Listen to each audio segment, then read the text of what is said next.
Most of you have been touched by it in your lives. If not you, then a loved one has been affected or afflicted. It takes on many shapes and forms and does not discriminate. It doesn't care about your gender, your age, or the size of your bank account. It's invisible. Mental health issues, and they're finally being talked about more publicly. Some of the stigma is still there, unfortunately. There are challenges, of course, to delivering mental health care in this great province of ours. The challenges of distance and money. There's limited resources for a large geographical area and smaller population centers scattered throughout. In Northern Saskatchewan, a case in point. Suicide rates in the north 3 times the rate of Southern Saskatchewan, and yet this tragedy in Mihalicz has highlighted the lack of some of those resources in the region. We're asking you, where would you like to see our efforts focused in mental health? Is there enough help to go around? Get your calls and texts ready. Right now, we wanted to speak to Mihalicz. She has worked in the Northern Lights School Division, and that, of course, ranges from Sandy Bay to Mihalicz. And she worked as a responsive services consultant, and that position has since been cut. She's now working to find another way to help students and young people with mental health issues, and she joins us now. Marie, thank you for being with us. Thank you. What is a responsive services consultant? At the time, we were working with the school division to help alleviate the anxiety and the stress from just the rash of suicides that we were experiencing in the north here.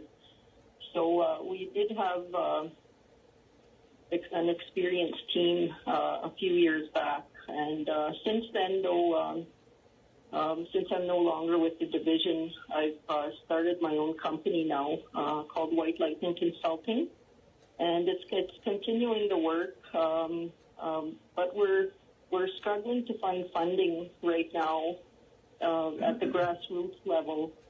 We do have a nonprofit incorporation in Beauval here called Green Arrow Healing.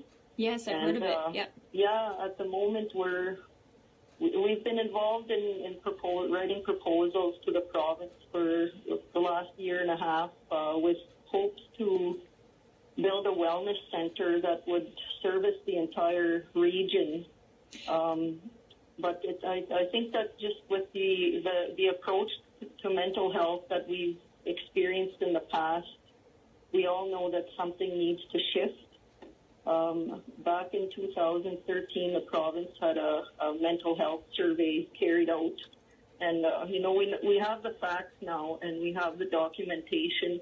Was that Marie, sorry, let me stop you for a second. Was that the survey that found that only 72% or the provincial rate is that 75% of people report their mental health as being good, but in that area of the province, in the north, it showed that only 56% of the people living there felt that their mental health was good?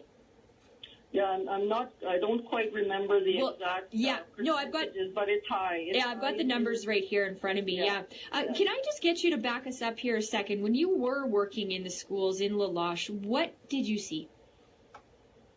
Mihalicz is a very strong community. The people are beautiful, very strong sports culture and recreation. And it was just a joy and a pleasure. I actually did my teaching internship there back in 1993, and it was just an awesome place to work. So, it's just sad that it takes tragedies like this for it to hit the front page and the radio stations, for us to be able to get some attention. And we're hoping, out of every challenge comes opportunity. Marie, sorry, let me interrupt here for a second, because we'll get to what we can do in a second here. I just wanted to get a little bit more of your experience. So are you from the north? Yes, I was born and raised in Beauval. Beauval is about 2.5 hours, I guess we're east of Mihalicz. So we're not too far away up here. We're very close-knit, even though we're hours apart. We have close friends and ties with the surrounding communities.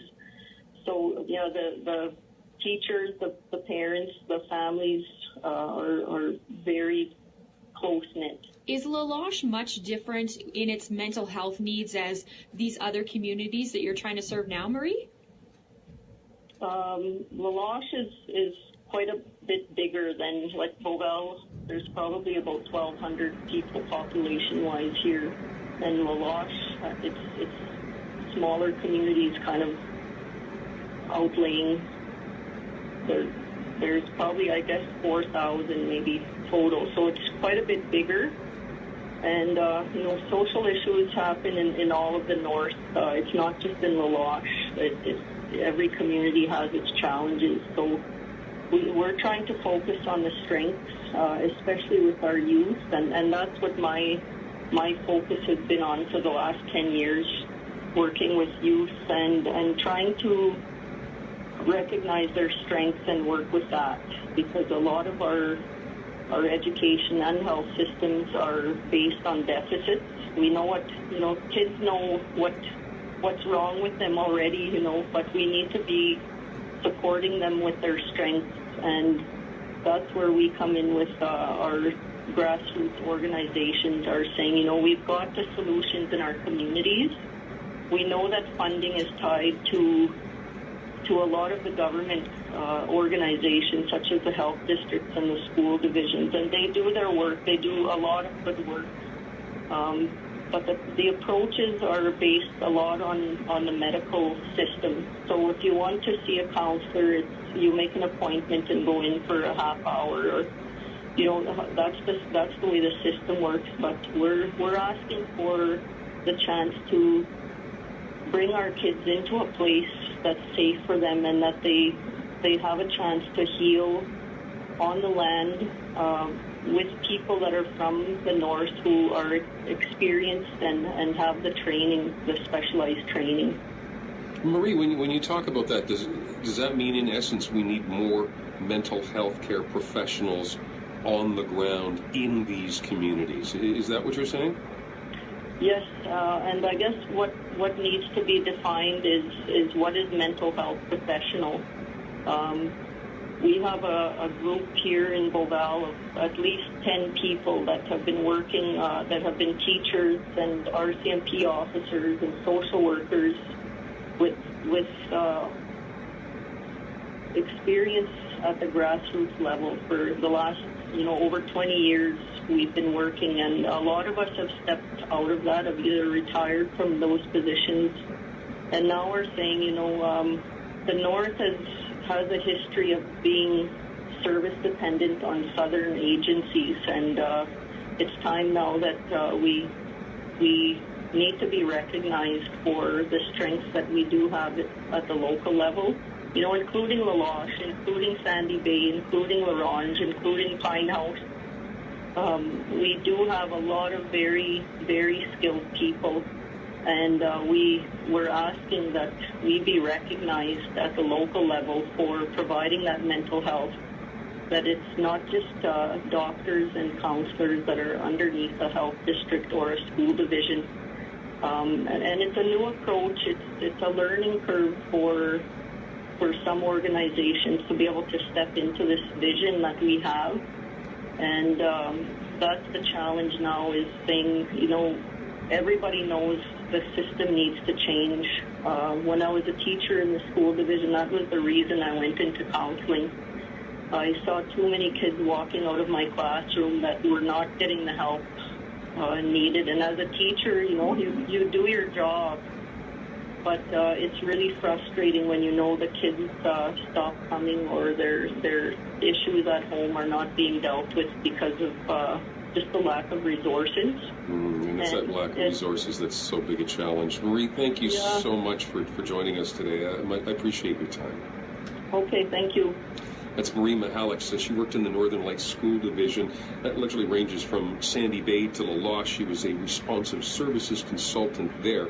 Now runs a company called White Lightning Consulting, specializing in grief and trauma support. We are talking about mental health, and it's touched on and kicked off by the incidents in La Loche. And when we look at the suicide rates, they're 3 times higher than, say, Southern Saskatchewan, for example. But it is a broader issue across the province, and we're asking you, Where would you like to see efforts focused in mental health? Is there enough help to go around?